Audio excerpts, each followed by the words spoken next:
And so this is Katie Jacobs. She took this class last summer and was kind enough to volunteer for this. Really appreciate it.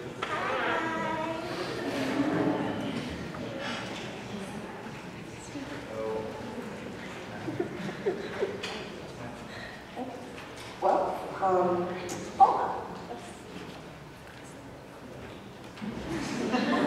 I'll follow you. Okay.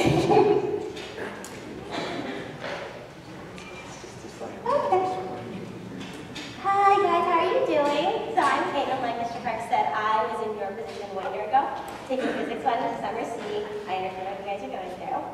But we just heard from a lovely gentleman that plays the guitar, and I play the violin, which is also a stringed instrument. I have 4 strings, G string, A string, D string, and E string, and they're tuned in bits. So I could talk to you, and then I could play, or I could play and explain what just happened. Either way. I'll play. And then you can ask me questions.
So this giant bass down here, it plays lower frequencies. So the back of my violin is made with a denser wood to translate lower frequencies. And this small one up here, the treble, or I believe it's else, so another word for it, is got higher frequencies, less dense wavelengths, and therefore the front of my instrument is made from a lot less dense wood.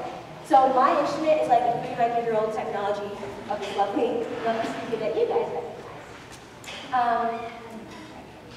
Do you guys have questions? No? Questions? Oh, now I have questions. When you're changing your notes, your fingers shake back and forth. Why do you do that? So that's actually called vibrato. And I don't know if any of you guys know, but the human ear is naturally inclined to like changes in pitch. So I could do this.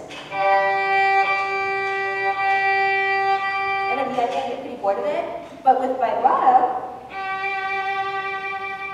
I'm essentially moving my hand a little to the left, a little to the right to shorten and lengthen the string.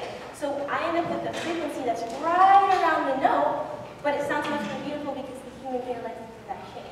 So this, or,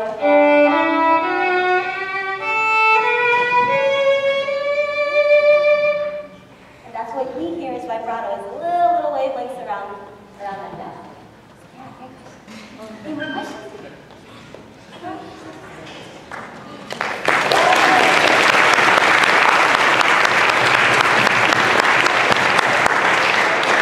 How long have you been playing? Why the violin? So I started violin because my parents said I had to play. They told me to play. I was 5, and I've been playing this now for 15 years. So I know, but that's by choice though. I play 4 different instruments, but the violin is my favorite because it requires a ton of technique. Essentially, there is many different notes as wherever I place my finger. So I can play the same note